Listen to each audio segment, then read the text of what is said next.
ഇവിടെ ഇരിക്കുമ്പോൾ തന്നെ നമുക്ക് ടി വി ഏരിയ കാണാൻ കഴിയുന്നുണ്ട്. അതായത് ടി വി നമ്മൾ യൂഷ്വലി കാണുന്ന ഒരു ബോക്സ് ക്യാബിനറ്റ്സ് താല്പര്യം ഉണ്ടായിരുന്നില്ല ക്ലയൻറ്റിന്. സോ ഞങ്ങളിവിടെ ചെയ്തത് ഒരു ഫയർ പ്ലേസിനെ റിസംബിൾ ചെയ്യുന്ന രീതിയിൽ ഒരു സ്റ്റോൺ ക്ലാഡിംഗ് ഉള്ളൊരു വോളാണ് നമ്മൾ ടി വി ഏരിയയ്ക്ക് വേണ്ടി ചൂസ് ചെയ്തത്. ഡിസൈൻ പോയിന്റ്സ്, ഓരോ ഇലക്ട്രിക്കൽ പോയിന്റ്സ്, ഇരിക്കുമ്പോൾ നമുക്ക് ലാപ്ടോപ്പ് യൂസ് ചെയ്യാനുള്ള points, mobile charging points, T വിയുടെ പോയിന്റ്സ് എല്ലാം ഞങ്ങൾ നേരത്തെ തന്നെ പ്ലാൻ ചെയ്താണ് ചെയ്തിരിക്കുന്നത്. സോ ദാറ്റ് ഒരു വയേഴ്സും പുറത്ത് വിസിബിളായിട്ട് കാണാൻ കഴിയത്തില്ല. ഇപ്പം ഇതൊരു ബോക്സിംഗ് ആണ് ശരിക്കും പറഞ്ഞാൽ. അതിന് പുറത്ത് നമ്മൾ ക്ലാഡിംഗ് ആണ് കൊടുത്തിരിക്കുന്നത്. സോ ദാറ്റ് വയേഴ്സ് എല്ലാം ഇതിൻ്റെ ബാക്കിലാണ് പോകുന്നത്. ആൻഡ് ചെറിയൊരു നിഷ് ഇവിടെ ക്രിയേറ്റ് ആയിട്ടുണ്ട്.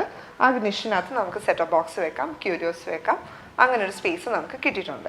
ഈ നിഷിൽ വേണമെങ്കിൽ നമുക്ക് സൗണ്ട് ബാറും കൊടുക്കാൻ പറ്റും. സോ ദാറ്റ് യൂണിറ്റ്സ് ഇല്ലെങ്കിലും നമുക്ക് സൗണ്ട് സിസ്റ്റത്തിനും ഒക്കെ പ്രോപ്പറായിട്ടുള്ള ചാനൽ നമ്മൾ കൊടുത്തിട്ടാണ് ഈ ഒരു യൂണിറ്റ് ചെയ്തിരിക്കുന്നത്.